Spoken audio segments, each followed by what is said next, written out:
You're listening to an Airwave Media Podcast. What's something you learned in history class that you feel like wasn't the whole truth? Better yet, what's something you didn't learn at all that was omitted completely? That's what I like to call redacted history. My name is Andre White, the host of the Redacted History Podcast, the place where history's forgotten events, heroes, and villains get their story told, one episode at a time. The Redacted History Podcast. Real history never dies.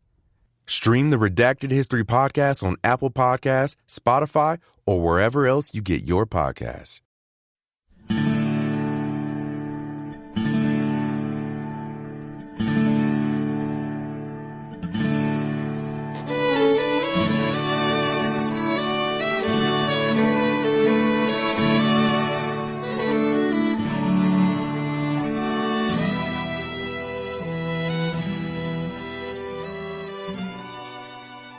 Hey everyone, thanks for tuning in to episode 211 of our Civil War podcast. My name is Rich. And I'm Tracy. Hello y'all. Welcome to the podcast. Last week, as y'all recall, we covered one of the epic marches of the Civil War as we talked about the movement of Federal General George Morgan's 7th Division from Cumberland Gap up through the rugged mountains of eastern Kentucky to the Ohio River. Meanwhile, about 200 miles to the west, after abandoning Munfordville on September 20th, 1862, Braxton Bragg's Confederate Army of the Mississippi headed northeast 40 miles to Bardstown. Bragg expected to resupply his troops at Bardstown and link up with Kirby Smith's Confederate Army of Kentucky. It was a tough march to Bardstown, and not just because many of the rebel soldiers reportedly were without shoes by this point in the campaign and were going barefoot.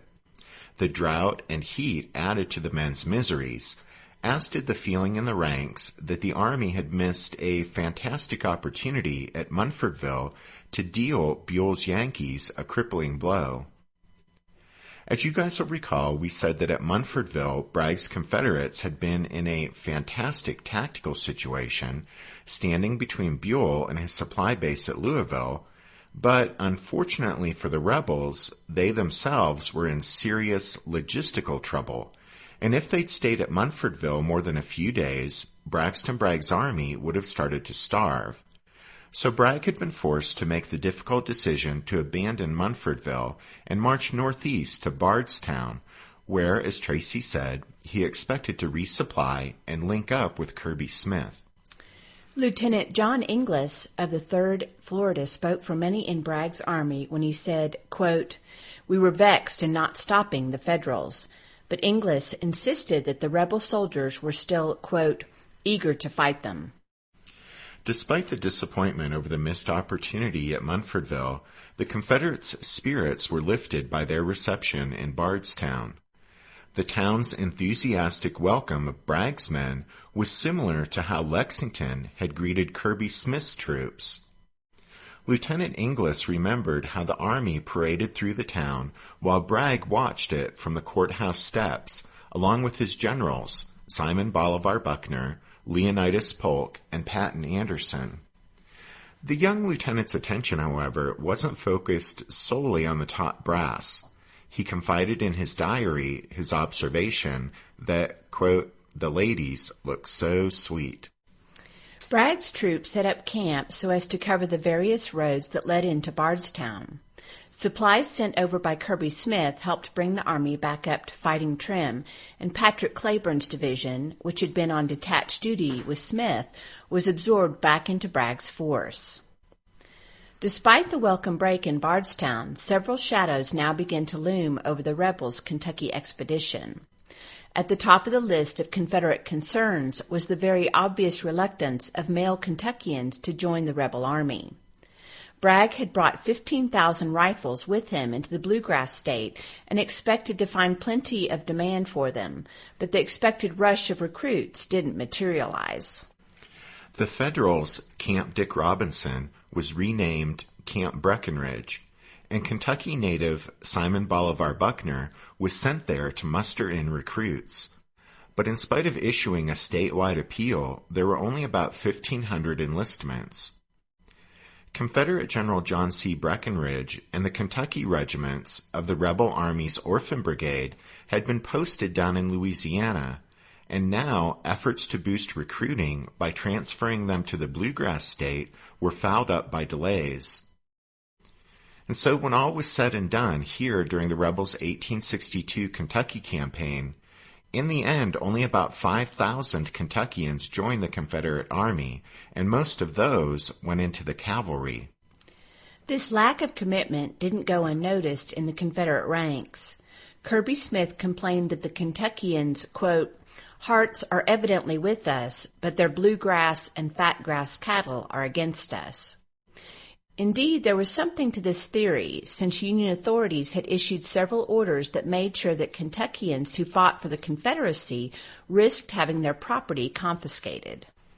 And besides, with sizable federal forces in and around Louisville, many Kentuckians realized the campaign was far from over. Bragg and Kirby Smith had so far not assured the populace that the Confederates were there in the Bluegrass State to stay. Bragg's mood soured as he realized how hesitant Kentuckians were proving to be to join the Confederate Army. In fact, officers around Army headquarters began to notice that Bragg was developing an increasing dislike for all things Kentucky. Bragg's frustration came through in a message he sent to the War Department in Richmond on September 25th, in which he reported, quote, "I regret to say we are sadly disappointed at the want of action by our friends in Kentucky. We have so far received no benefit to this army. We have 15,000 stand of arms and no one to use them. Unless a change occurs soon, we must abandon the garden spot of Kentucky to its selfishness. The love of ease and fear of financial loss are the sources of this evil. Kentucky and Tennessee are redeemed if we can be supported, but at least 50,000 men will be necessary, and a few weeks will decide the question. Should we have to retire, much in the way of supplies and morale will be lost, and the redemption of Kentucky will be indefinitely postponed, if not rendered impossible." Besides his growing disillusionment with Kentucky, the strain of holding down two jobs, that of commanding general and also chief of staff, was beginning to wear down Bragg. Attempting to wear both hats with their heavy responsibilities was proving too much, and in late September, Bragg appointed a Virginia officer, George W. Brent, as the Army's chief of staff. Another factor darkening Bragg's mood was the realization that his Army's position at Bardstown offered few strategic advantages. At Bardstown, Bragg was 40 miles from Louisville and was in a good position to block any federal advance from that city. But at the same time, Bragg was too far away to really threaten Louisville or disrupt the buildup of federal forces there. Bragg's 30,000 men at Bardstown needed to be reinforced by Kirby Smith's 18,000 at Lexington in order to face Buell on something close to even odds. But Smith showed little sign of wishing to leave the vicinity of Lexington in order to link up with Bragg. Remember, one of the reasons Kirby Smith had invaded Kentucky was to exercise independent command and cover himself in glory. But the moment the two generals joined forces in the field, Bragg would assume formal command as senior officer. And once that happened, Kirby Smith would no longer occupy center stage in his own little drama, but would have to play second fiddle to Braxton Bragg. And so, although Confederate forces controlled virtually all of central and eastern Kentucky, thus far there had been little actual coordination or cooperation of effort between Kirby Smith and Braxton Bragg, and as a result, the rebels were spread out and vulnerable to defeat in detail if the Federals could get their act together and assume the offensive. Bragg, without Kirby Smith, was too weak to confront Buell. And besides, Bragg assumed Buell would need weeks to refit and reorganize his army in Louisville. So Braxton Bragg decided to hit the pause button and consolidate Confederate gains up to that point. But what that meant, in reality, was that the Confederates were going on the defensive in Kentucky and passing the initiative to the Federals.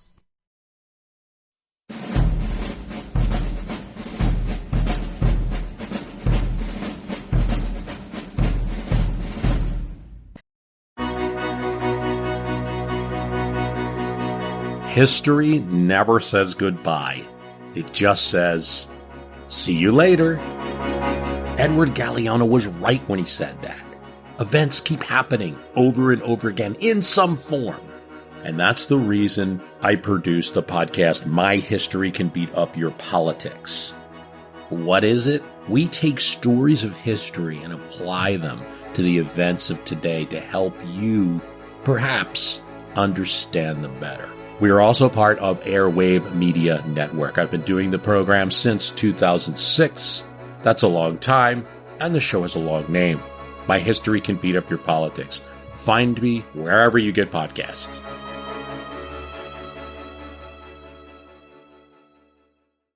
Did archaeologists discover Noah's Ark? Is the rapture coming as soon as the Euphrates River dries up? Does the Bible condemn abortion? Don't you wish you had a trustworthy academic resource to help make sense of all of this?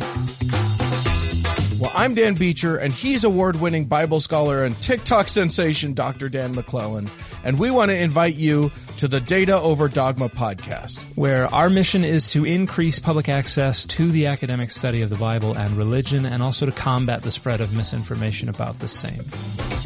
But, in a fun way. Every week we tackle fascinating topics, we go back to source materials in their original languages, and we interview top scholars in the field. So whether you're a devout believer, or you're just interested in a clear-eyed, deeply informed look at one of the most influential books of all time, we think you're going to love the Data Over Dogma podcast. Wherever you subscribe to awesome shows. On the federal side, meanwhile, the veteran federal soldiers of Don Carlos Buell's Army of the Ohio had staggered into Kentucky's largest city over the course of 4 days, from September 25th to 28th, after the Confederates had abandoned Munfordville and left the road to Louisville wide open.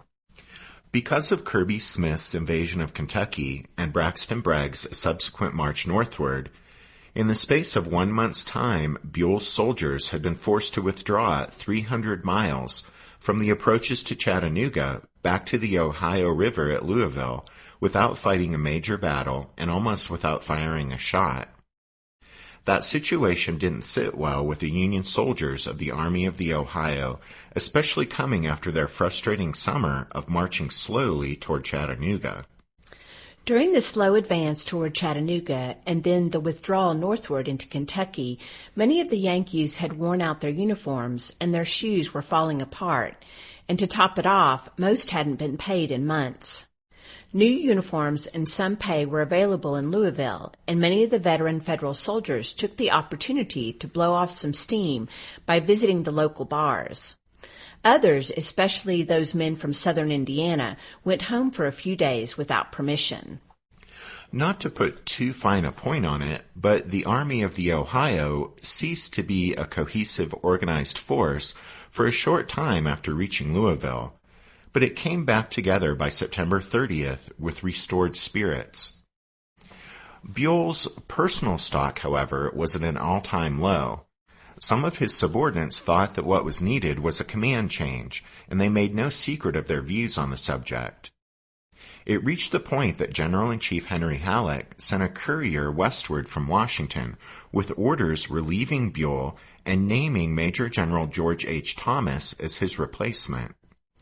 A West Pointer, a pre-war regular Army officer, and the victor at the Battle of Mill Springs in January 1862, the 46-year-old Thomas was a Virginian who had chosen to remain loyal to the Union.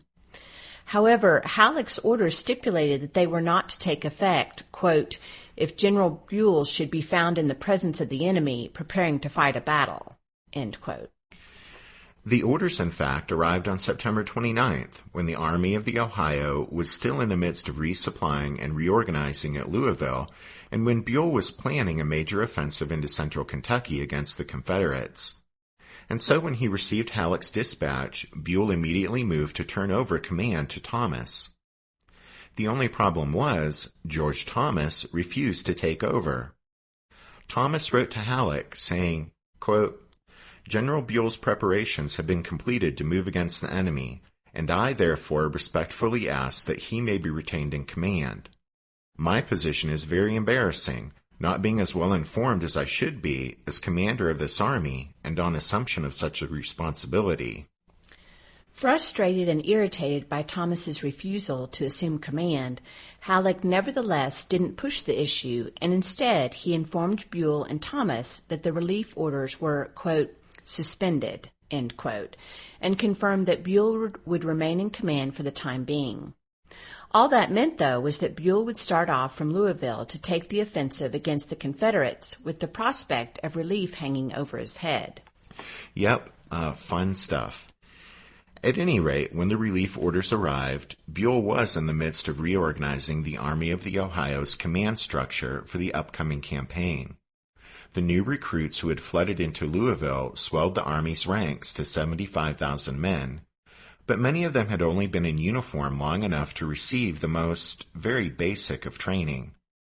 Buell was well aware that the large number of greenhorns threatened to hamper the Army of the Ohio's ability to march quickly and fight effectively. In an attempt to improve this situation, Buell parceled out most of the rookie units among his veteran brigades, with 3 veteran units for each untested outfit. The exceptions to this policy were parts of the Army's 11th Division and the 10th Division. The 10th Division was made up entirely of green units and commanders. Don Carlos Buell managed to keep his job on September 29th, but that day he did lose an experienced subordinate. Bull Nelson had recovered from being wounded at the Battle of Richmond and was back on duty when the Army of the Ohio arrived in Louisville. Nelson's experience at Richmond had given him a poor opinion of troops from Indiana, and he made no secret of this dislike. This attitude grated on Brigadier General Jefferson C. Davis, who took exception to Bull Nelson's very vocal scorn of the Union soldiers from Davis's home state. The two men got into a shouting match, and Nelson packed Davis off to Cincinnati under arrest on September 25th. Department Commander Horatio Wright had more important things to worry about, so he released Davis from arrest and sent him back to Louisville and the Army of the Ohio. Davis returned to Louisville with Indiana Governor Levi Morton, who happened to be going there on an inspection trip. On the morning of September 29th, Davis, Morton, and several aides ran into Bull Nelson in the lobby of the Galt House, a hotel in downtown Louisville. The two generals exchanged words, and a contemptuous Nelson slapped Davis. As Bull walked away, Davis, embarrassed and furious, grabbed a pistol from an aide and followed Nelson upstairs. After some more heated words, Davis shot Bull Nelson in the chest. Nelson collapsed and died an hour later, and Davis was placed under arrest. But at a stroke, with Nelson's death, Don Carlos Buell had lost one of his most experienced commanders. Later that day, Buell announced the reorganized command structure for the upcoming campaign. For the first time in its history, the Army of the Ohio would be comprised of corps rather than just divisions. The corps would be numbered 1st, 2nd, and 3rd, and each would contain about 25,000 men to include infantry, artillery, and cavalry. With the threat of relief now hanging over his head, Buell now considered George Thomas a threat, so rather than giving him a corps, Buell instead elevated Thomas to the pretty much meaningless position of second in command of the Army. Command of 1st Corps went to 31-year-old Major General Alexander McCook, one of Buell's most experienced subordinates. McCook was a colorful character and was one of the 14 members of his family, the Fighting McCooks of Ohio, to serve in the Union Army during the war. In fact, just a month earlier, in August, Alexander's older brother, Robert, had been mortally wounded during an incident with Confederate guerrillas in Tennessee. McCook's corps contained Brigadier General Joshua Sill's 2nd Division, Brigadier General Lovell Rousseau's 3rd Division, and Brigadier General James S. Jackson's 10th Division. All three men were experienced commanders. Rousseau and Jackson were Kentuckians, while Sill was from Ohio. 43-year-old Major General Thomas L. Crittenden received command of 2nd Corps. Unlike the Fighting McCooks, the Civil War had torn apart the Crittenden clan. Crittenden's home was in Louisville, and he was an old friend of Simon Bolivar Buckner. Thomas's older brother, George, was a major general in the Confederate Army, although he would soon resign in disgrace due to his alcoholism. George and Thomas's father was the senior U.S. Senator from Kentucky, John J. Crittenden, who in December 1860 had unsuccessfully tried to broker a last-ditch compromise between North and South to stave off secession. Crittenden's Second Corps divisions were all led by experienced brigadiers. William Soy Smith led the 4th Division, Horatio Van Cleve had the 5th Division, and Thomas J. Wood commanded the 6th Division. Soy Smith and Van Cleve were Northerners, while Wood was a Kentuckian and boyhood best friend of Simon Bolivar Buckner. Bull Nelson was originally slated to lead 3rd Corps, but since he was recently deceased, that meant Buell had to come up with someone else. Anyway, that Corps' 3 divisions were the 1st under Brigadier General Alvin Sheff, the 9th under Brigadier General Robert B. Mitchell, and the new 11th under Brigadier General Philip H. Sheridan. All 3 were aggressive officers and had led divisions before, except for Sheridan. Mitchell and Sheridan were Ohioans, while Sheff was a Polish immigrant who had served in the Austrian army.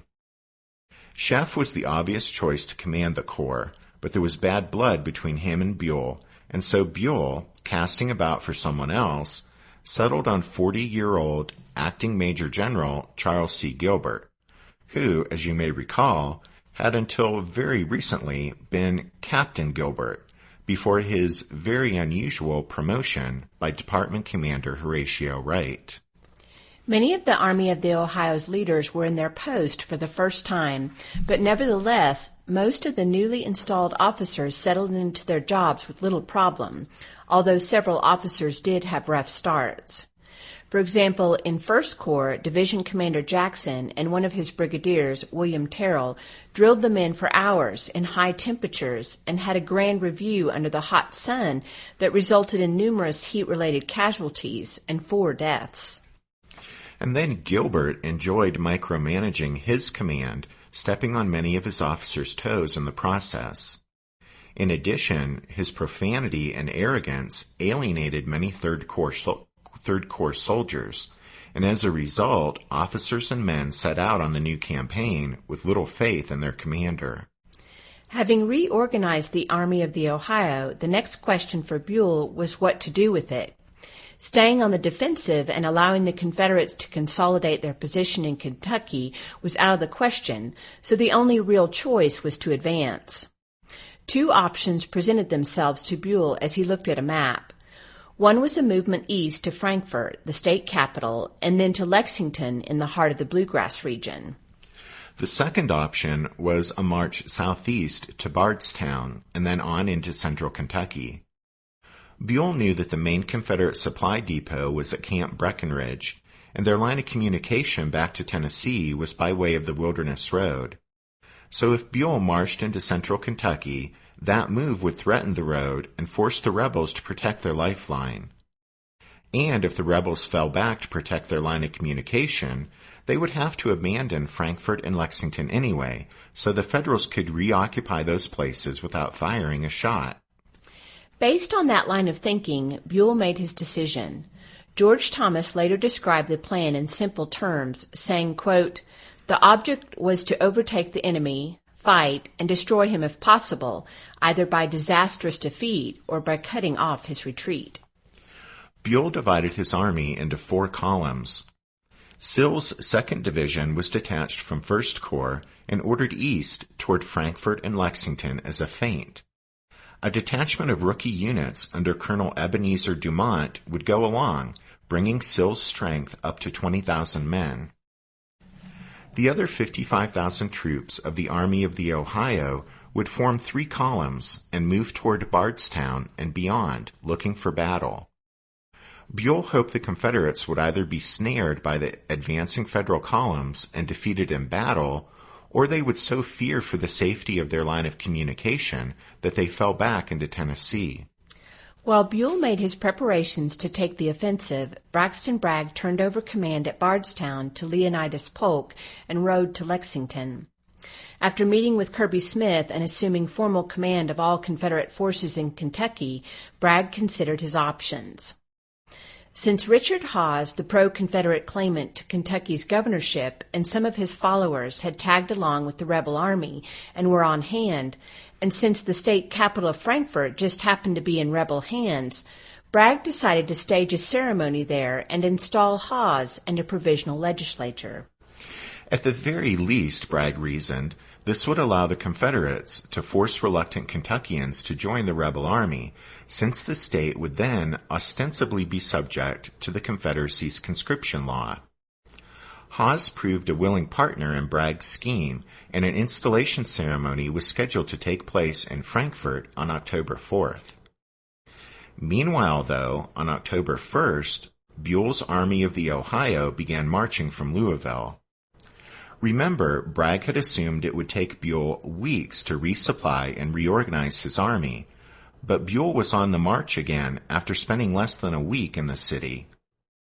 And so the events that took place over the next 11 days would decide the fate of the Bluegrass State.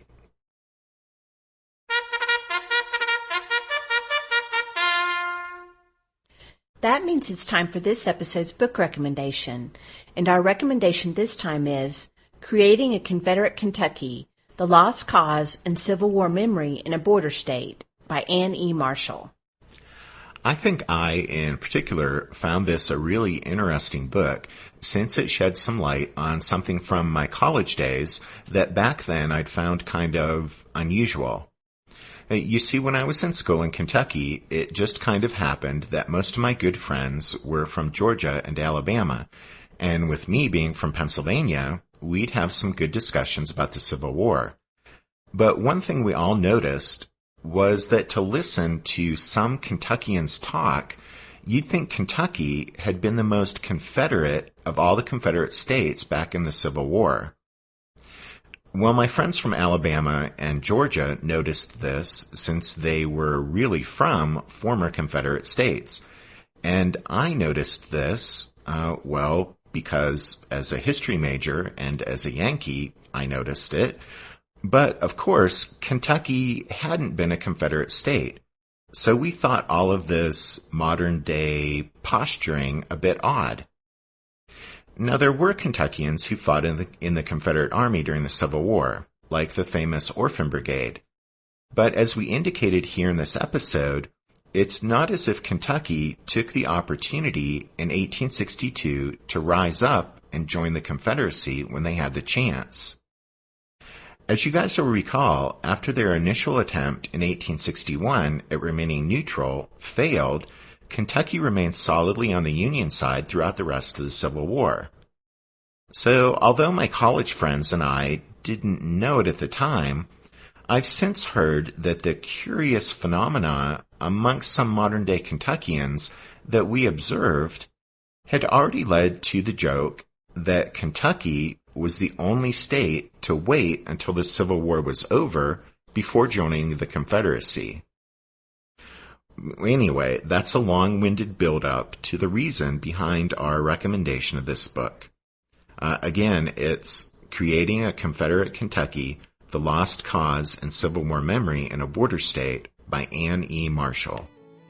Don't forget you can find all of our book recommendations at the podcast website, which is www.civilwarpodcast.org. Thanks for listening to this episode of The Civil War, 1861 to 1865, a history podcast. Tracy and I do hope you join us again next time for the first shots of the Battle of Perryville. But until then, take care. Thanks, everyone. Bye.